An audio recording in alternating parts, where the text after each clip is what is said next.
concept of the nation has got to add the basic truth that the nation consists of God's chosen people. Don't be afraid to say the word God just because it's the 20th century. You know what God means. That means somebody's taking care of us. Just shift the concept a little. Don't try to make something selfish out of this God. Something that's going to get something for you that you want. That God is going to take care of us, a nation, and we are God's chosen people.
Go get it, go get it, go get your blessing, cause it's your time. It's official. We here today at Alkebulan Inspirational Sunday. We talking about a new series. This one is about you standing up as a people, a whole new generation, grabbing what God has promised you as a people. Man, y'all heard J-Emoji speaking. He said, don't ask this God that we have that is so great for selfish things, not just for yourself. Call on the Creator for greater things than yourself, because He gonna take care of us as a people. It's your time. World of Akiba land, the promised land. We are called to build a life for generations to come. Now today, I told y'all she was coming. I posted it. The rock star is in the building. We only have her for like 15 minutes because she got to go to church service. So we're going to pull her in here. I'm going to close it out, but definitely Bishop DeJanaba's coming in the building. Hey, sister. Hey, sister. Hey. How you You got me doing? caught up in here. I'm trying to tell you, look, I told you I was gonna set it up for you. I might talk real calm, It's your but time. that's it. But it's your time. That's It's your time. it. Go get it. We Go gonna get get it. it. Go get your blessing. It's your Yes, time. And absolutely. in your life, you have been going to get it since you was 19 on behalf of a people, of a vision, of a purpose. And then now we're in that process where we are moving the liberation struggle to the younger generations. And we had talked about this, and I'm going to just let you loose because I got 15 minutes of the rock star. Well, Share your journey. first of all, I'm so honored and blessed to be here today. Coming from H Town, but my heart is always in Atlanta because that's where I grew up. And I know that the journey has been a long one, but it has been a wonderful journey that continues to this day. And one of the things that I appreciated was the fact that I was given the opportunity by our founder, Jaramogi Baby Ajaman, to come to Atlanta as a teenager and to open up the opportunities for brothers and sisters. Like he said, Atlanta was the gateway to the South, but for us to take Black Christian nationalism to them. And one of the things that I realized as I was there with our other brothers and sisters, Nika Tanae, Judas, Pastor Judas Mordecai, and others, that we were setting the stage for a future. It was still a vision. It wasn't hadn't been materialized. Now we had pictures. We had pictures of the shrine. We had pictures of our National Training Center. We had the vision in our mind. And I can remember people laughing at us when they asked us, "What made y'all come from Detroit to Atlanta?" And I said, we can ready to build a nation. We're building a church. And they looked at us and they just bust out laughing like, "What? You, you group of kids, you teenagers, how do you think, what makes you think that?" And we say, well, we don't just think it, we believe it. We know it's going to happen. And we know that we have the power and the energy to do it. And from the moment we set foot in Atlanta, we said, this our opportunity to liberate Black people. And I think that as I continued, I was given several opportunities to work with groups. I work with HEG groups, I work with BTG groups, but my heart was always with working with youth. I wanted to work with young people because I knew that even their journey was going to be similar to the journey that I had. Because as a child, grew up always believing that there was more to life than just what I could see, that there were possibilities like, what if? What if we could do this? What if we could build this? And then when I came into the nation, I found out that there was possibilities that other people shared the same vision that I did, that we could have a better life, that we Right. didn't have to just settle for what we could see right then and there. Mm. And coming to Atlanta, it was like there was nothing there. There was an old building, there was some streets, but there was the fervor that we had in our heart that we could say we can do this. And I knew that young people had that fervor because we weren't tired. Come on. We could do something over and over again. And I know people say, well, they need to take a rest. They need to stop for a while. Be Mm-hmm. patient. But we weren't patient. We were ready to go. When we got there, we said we're gonna bring Black people in tomorrow. Chipmunk said, "Wait a minute, you got to get your program together first." We like, "Oh, okay, that." So we started studying. We read book after book after book, and we had a reading list. In addition to going to school, we had a reading list. We had Kazi hours. We were Mm. doing orientation. We were doing classes. But we did all those things in preparation for what was to come because we knew great things were going to come. And we started attracting students. First, we started attracting a few. We had 6. Before you knew it, we had like 150 at our height, 150 students from the AU campus that were ready to go. And one of the things we had to do is we had to deal with the attrition because each semester we had to start over because some students, they We're would stay for gone. one semester, then they would leave. so we said, wait a minute, we got to build back up again. We got to build back up. So it was an ongoing process, but it was something that we loved and that we never tired of. We were constantly trying to do it and making sure that we got that message out to young people. We weren't adverse to older people, so that's why I know that in this present state, when young people say, y'all don't understand, that was the same thing we said. Right.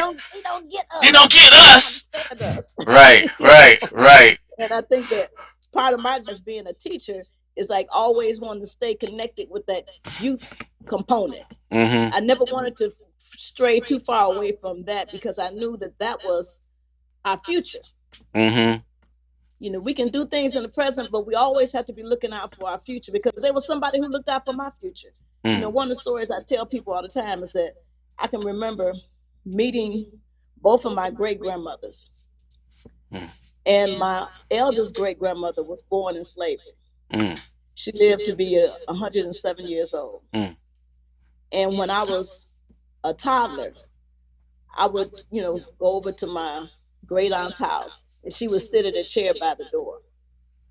And I was afraid of her because she looked so different from everybody else. And she had this long hair and she would sit there and I would try to slip by her, but she always sat by the door. And it was like, wait a minute, I want to go outside. And every time I thought I could slip by, she'd grab me by my hand and say, come here, girl. Come here. Yep. And she said, when I was your age, I was a slave. And I was like, I don't know what this woman is talking about.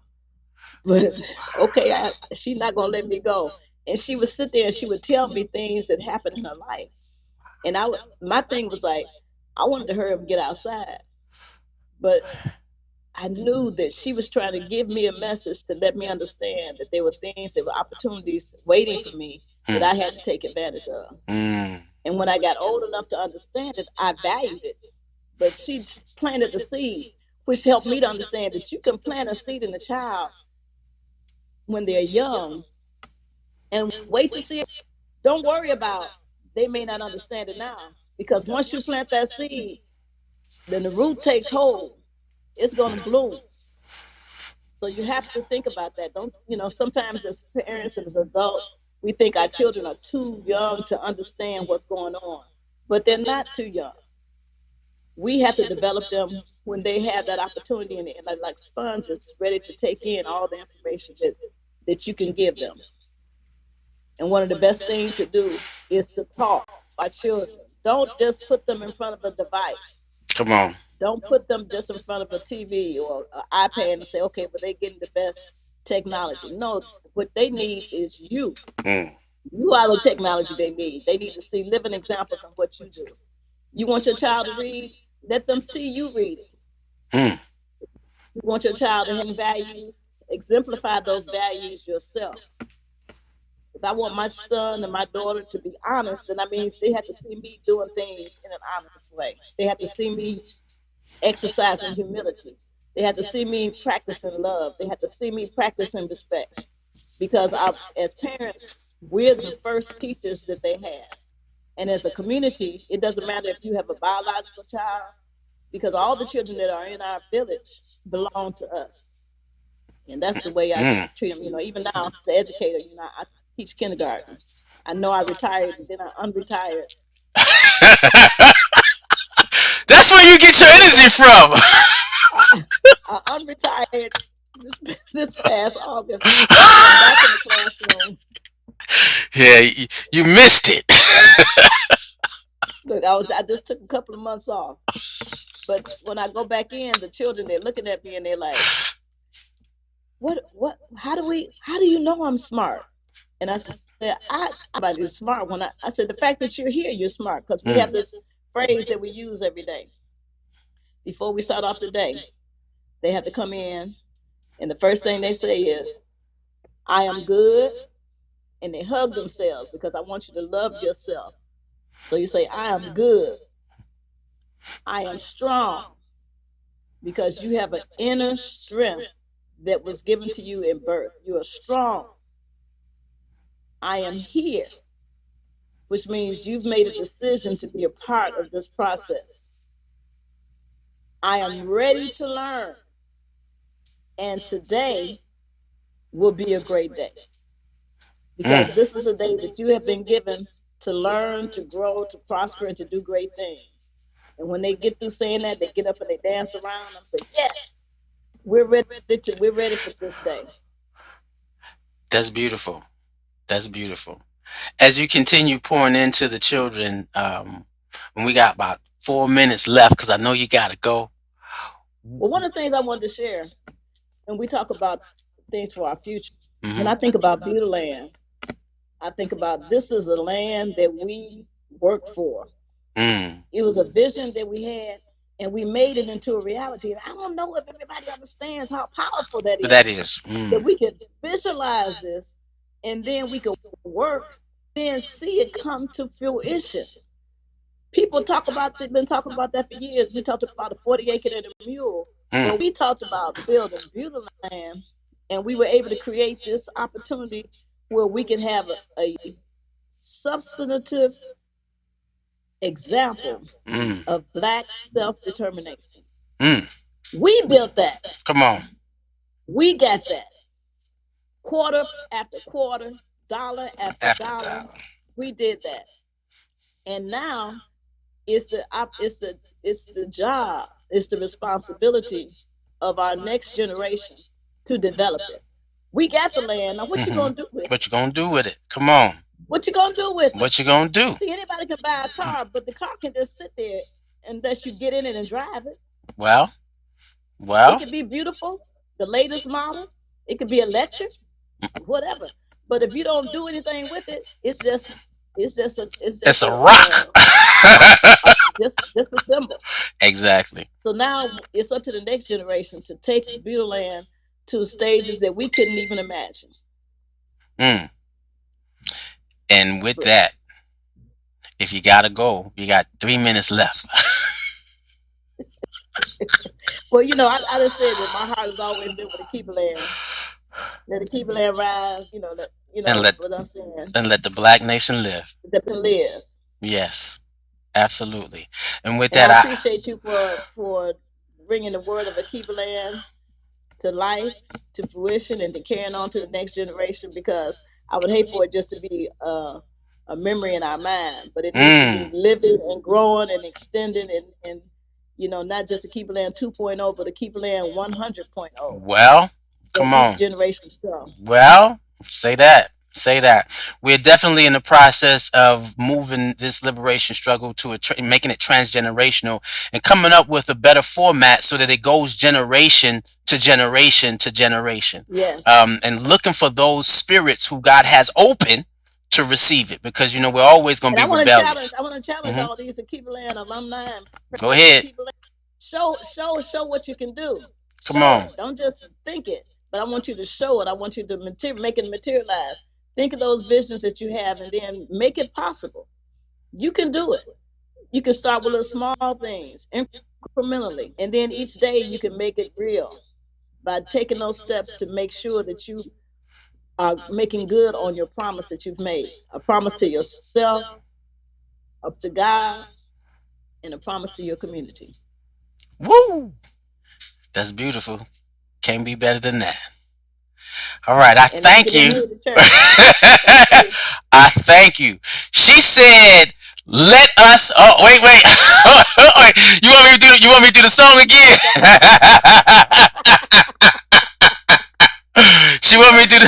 Yeah, and again, and that's it. You got to get up and you got to go get your blessing, because it's not. It just don't fall out the sky. God said, "I'm gonna build something greater for you, but I gotta use you to do it." And so you got to go get it. And look, so she said she needed them lyrics, so we're gonna give them lyrics to her one more time. Here we go. It's like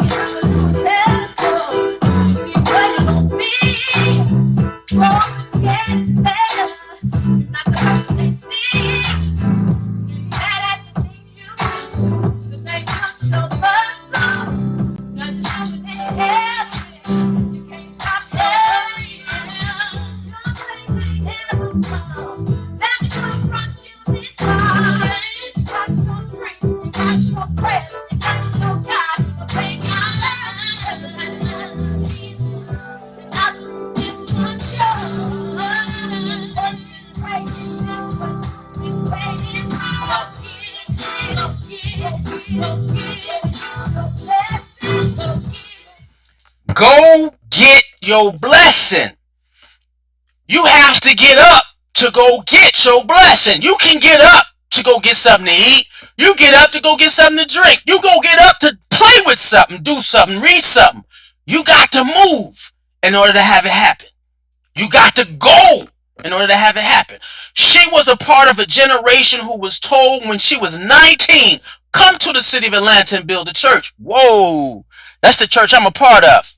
They said she retired. So you know, if you, I don't know retirement age is like 30, 65, 68, you know, around that area. So she might be around that area. So imagine at 19, she got up, left Detroit and said, I'm getting a blessing for black people. I'm going to go where God is sending me to build something. You got to go get your blessing. And so for her entire life, she's been building community after community after community after community until we own it. And so you heard about Bugle Land. For those who don't know, Bugle Land is our 5,000 acre farm. 5,000 acre farm. She had a concept when she was given a vision when she was 19 and said, we're going to build the largest black owned farm that black people have ever seen. And we're going to learn how to feed black people. We're going to go back into an agricultural era. So we are always telling the young kids that there has been a land promised to you. And sometimes this land is a hybrid experience where we're connecting, where we're a nation within a nation. We are people. We connect together. We build together. We fight together. We talk together. We sing together. Why? Because we are definitely, without a shadow of a doubt, an international experience right now. The diaspora is an international experience. So when the concept of world of Alkebulan, the world of Alkebulan, where all black people, young, old, all generations are being able to see each other and say, you know what? We won. And so let's build. And so what we said in our journey was, hey, let's raise money for a farm where we can start feeding black people and black people could visually see what the vision that we had to be able to take care of ourselves the world over. We got to go get the blessing.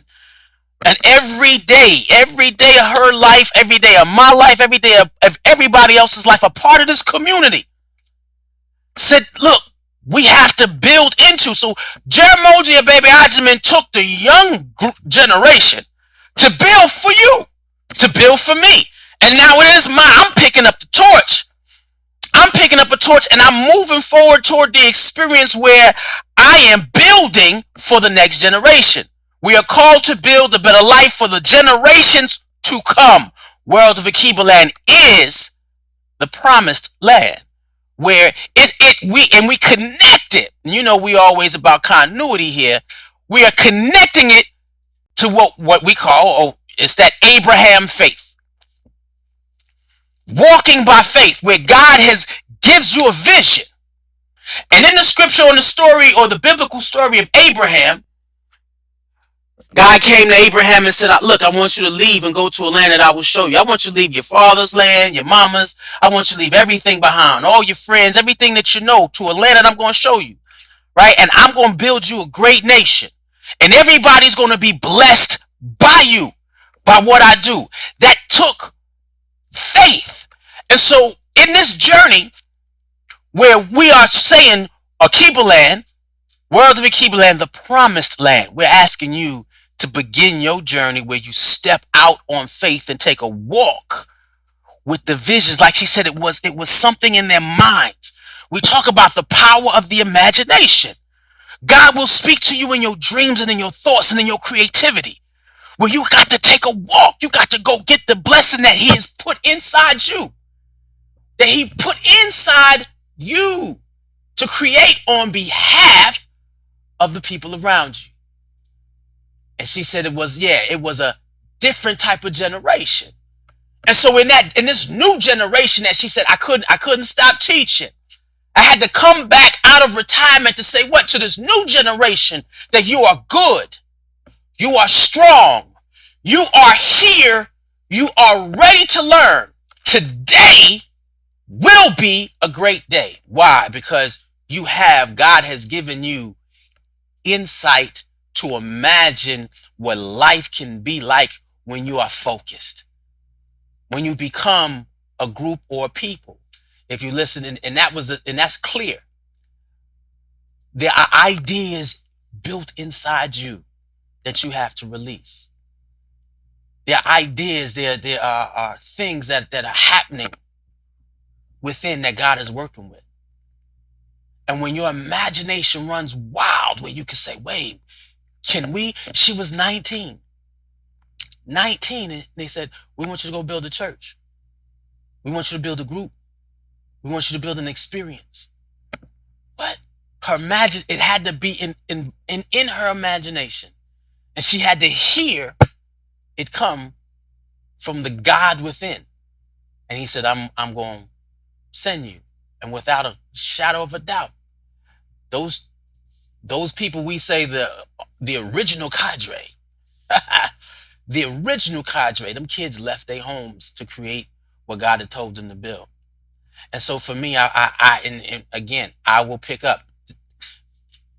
This enduring COVID experience has given me so much in terms of the people I've met, what they poured into me, who are outside my community, who have watched us create and build. And we are in the process where we are building a greater experience where we are ready to start branching out, building out. We are ready to take that walk. And what we're asking all the youth at the sound of my voice, all the parents at the sound of my voice, y'all take that walk of faith to this tomorrow. We are going to get a blessing. We are going, without a shadow of a doubt, we are diasporic. We are already all over the globe. All over the globe. And all you have to be is your best self. And then when you interact with someone who looks like you, it creates an energy, a power, an experience where you can imagine together and build. She named the list of the people that she came down with. Some of them still here. I think I'm going to call Major Molokai. Major Molokai, you are on. I need your voice to speak to the youth, because it's that time to let them know that you're sharing. And that's the thing. You're sharing the torch. Sharing the torch. Because a lot of them cannot that you can't put it down, because that means your work is over. She said, hey, brother, I remember I had to come out of retirement. She said, I only retired for a few months because what she had to give to black youth was not over. We are diasporic. And I had to make sure that these kids who are in the diaspora that is in Detroit, right? Or Houston, sorry, she's in Houston. These kids that are in the diaspora that are in Houston, I got to make sure that I continue pouring in, because I'm not finished. So the torch is never completely passed.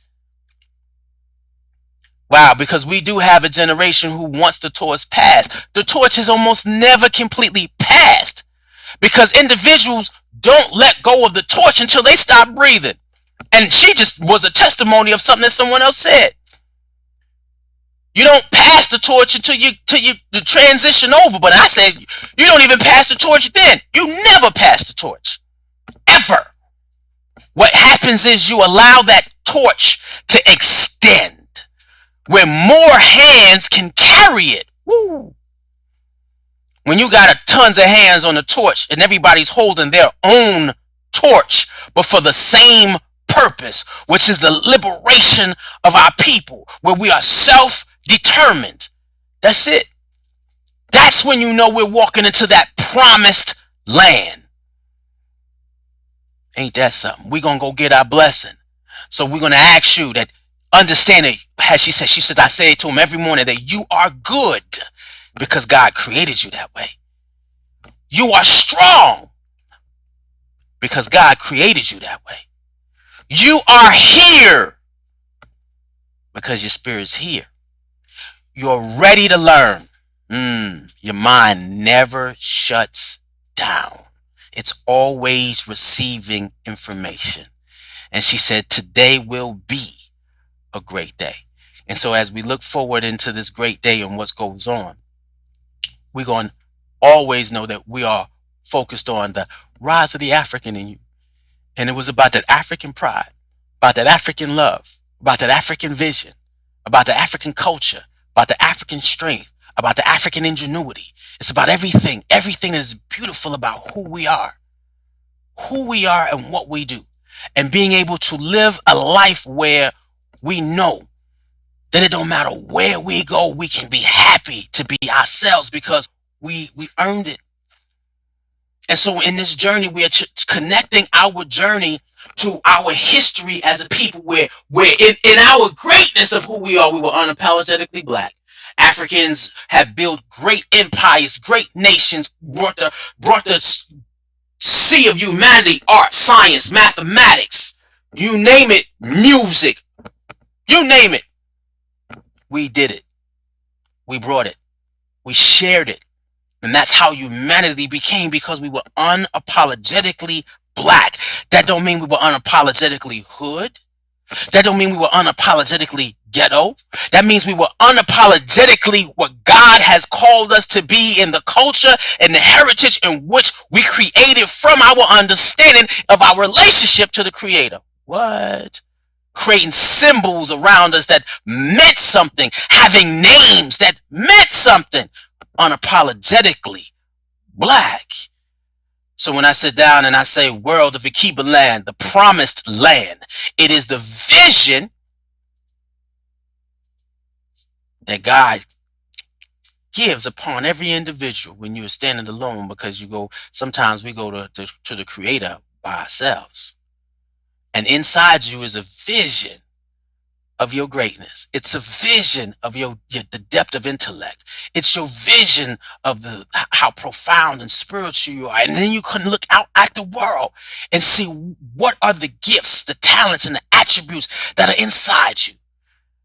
And then you build, because you're unapologetically what God called you to be. That is birthed within your DNA.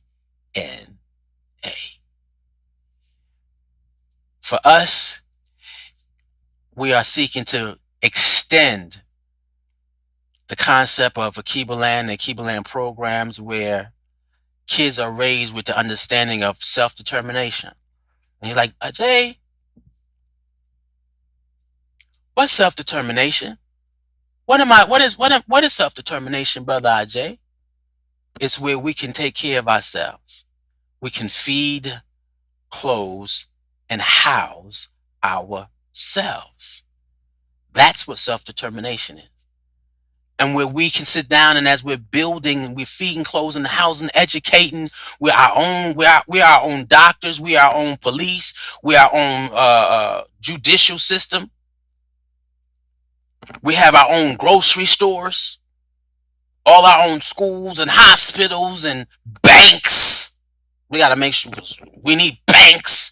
We're our own trucking distribution centers. We're our own shipping company. And we can move and interact with black people all over the world. And then we can share who we are with the rest of the world in pride.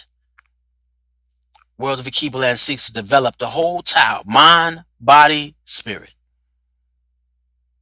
That's what this is about, to give you the concept of a promised land. I will be your God if you be my people. You can't get no better than that. And in that space, when you do that, you understand what I'm always telling you. The fact that you are God's steam. You're God's science. You're his engineering. You're God's technology engineering. You're God's artwork and God's mathematics. You are beautiful.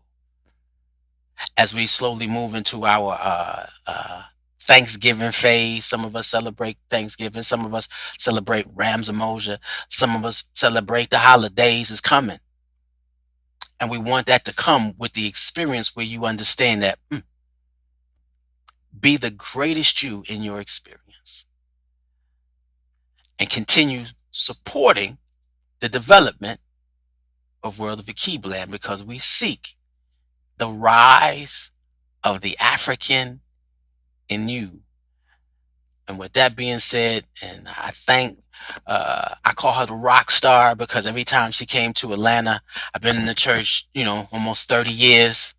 And every time she came, it was like everybody was like happy to see her. And I would always sit in the audience and look.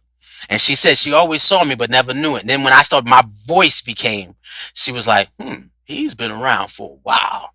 Yeah, it was time for me to manifest the visions that God had within me, hence what we built. And so go get your blessing. It's your time. You've been made official because you're here. Let the African in you rise. One love.